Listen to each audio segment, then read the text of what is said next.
Hey everybody, HG Shaves here. I'm back with another video. Today, just a couple new products to talk to you about. The others I have shaved with before on this channel. And sort of the feature of today's video is Experimental Artisan Shave Soap Batch 17.1 by Spearhead Shaving Company. I became aware of Spearhead probably last October thereabouts when I first purchased one of their Gillette khaki travel cases when I in person visited the Maggard razor store in Adrian, Michigan. And I think he had just started selling these to Maggard at the time. Anyway, these cases are great and you should totally pick one up if you need a travel case for your 3-piece razor. Dennis over there at Spearhead also sells a number of other kind of shaving accessories, and now he's trying his hand at making soap. And so the idea with these soaps that he's been releasing is that he releases them in very small quantities, something like only 5 or 10 tubs per batch number. And these are very affordable tubs. I think this was $10 for 4 ounces of soap, which is an incredible price if you consider that it's artisan and handmade here in the US and not a commercial product by any means. I've been very, very impressed with this soap this week.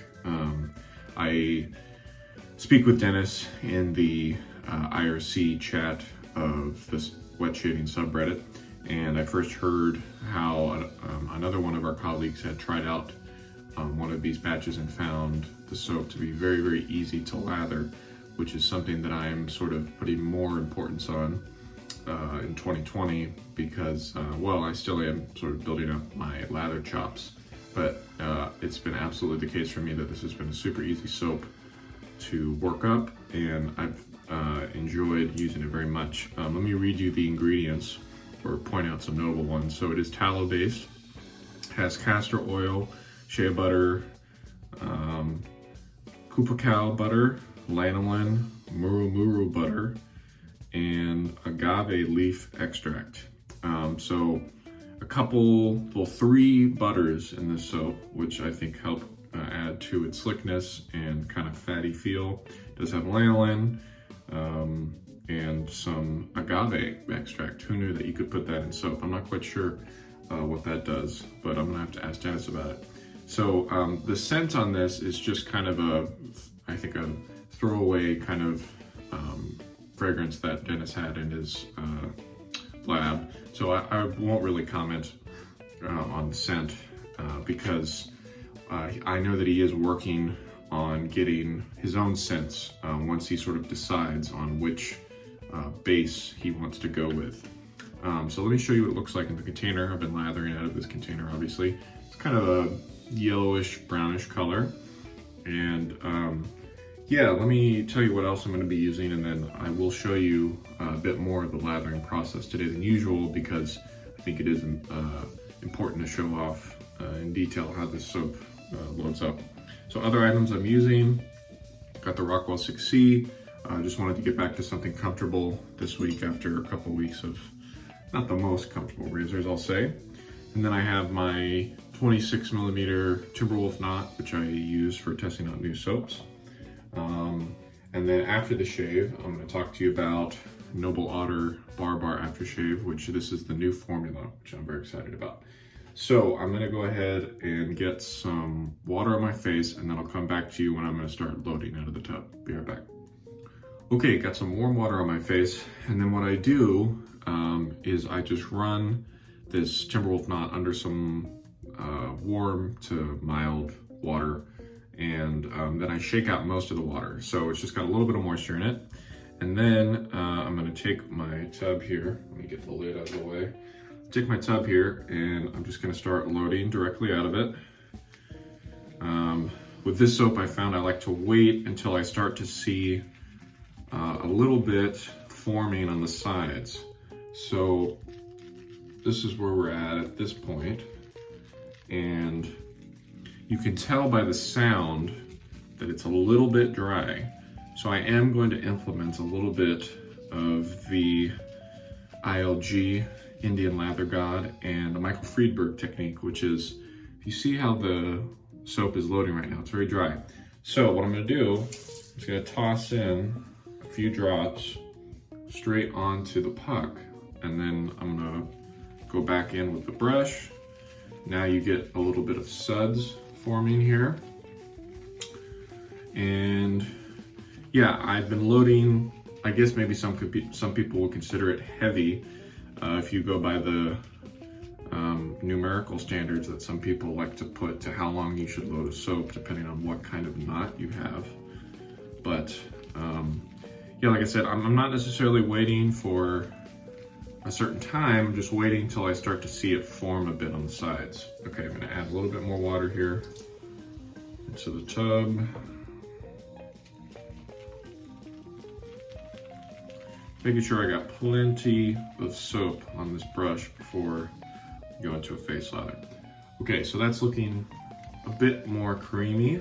Not anywhere close to where we want it in terms of the lather, but anyway, let's start with that. So you can see some bubbles kind of on the side of the brush there, but I think we got a lot of soap in that knot, which is what we want, okay? And if we need more, we can always come back.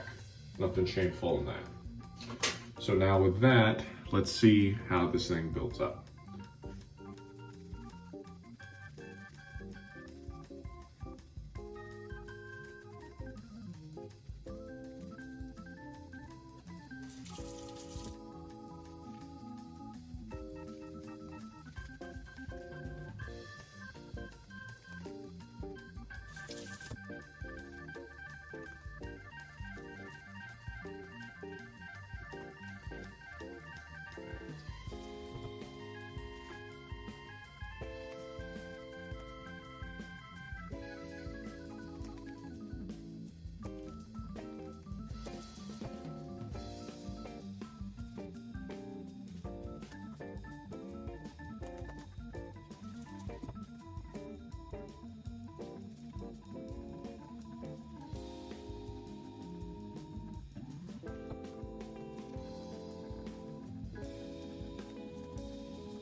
So as you probably saw there at the beginning, it was pretty dry at the start. So you could either start with a wetter brush or add more to the puck as you're loading, or to the brush as you're loading for that matter. But yeah, I'm just trying to start off a bit drier with my lathers this year, just to make sure that I'm not starting off with too much water basically. But yeah, the way that this soap feels, just very dense, creamy, slick, all those great things. So I'm gonna warm up the razor and we'll go into pass number 1.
All right, that was a nice first pass.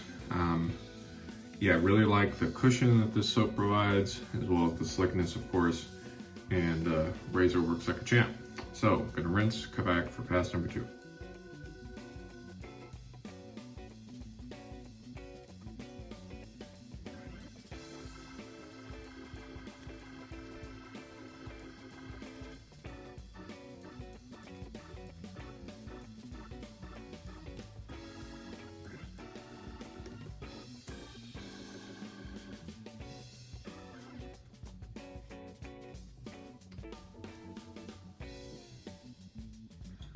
Pass number 2, across the grain.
All right, got myself right here.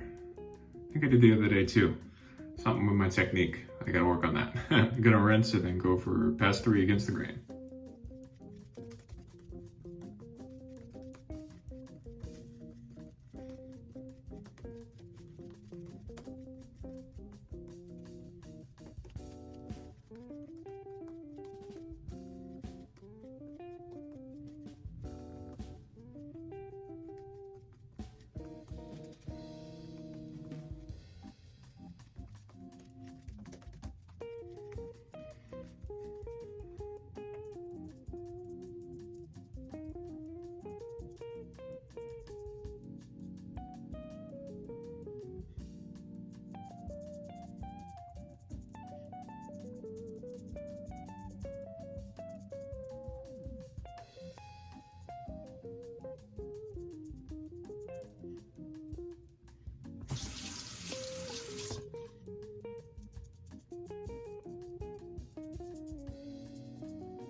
Nice, after a couple touch-ups there, feeling good. I think this blade might be done too. Just got a couple, not weepers, but actual just little nicks, which usually I get weepers or a little bit of irritation, not nicks. So okay, maybe this blade might be on its last legs. Anyway, I'm gonna rinse and then come back and talk to you over post-shave. For post-shave today, as I mentioned, Noble Otter Barrbarr. So this is Cody's take on a classic kind of barbershop scent. It's very, very sweet. It smells like a cookie or something to me. And shake it up a little bit. I'm gonna do 3 sizable dousings there, perfect. The nice thing about these aftershaves now is that Cody has totally moved over to a new splash formula in all of his current splashes, as far as I know. Basically, he went from like 6 or 7 ingredients in all of his splashes to like over 10. I think it's like 13. And I first tried out that new splash formula for the IRC exclusive marbles, which was a collaboration with Australian Private Reserve, and I was really impressed by the performance of the splash. Granted, I don't use splashes that often. I'm still kind of getting into using them over bombs. I think Noble Otter's new formula is perhaps my favorite that's out there. So do encourage you to check out the new formula, Noble Otter Aftershaves. Yeah, so again, been really happy with this Spearhead shave soap throughout the week.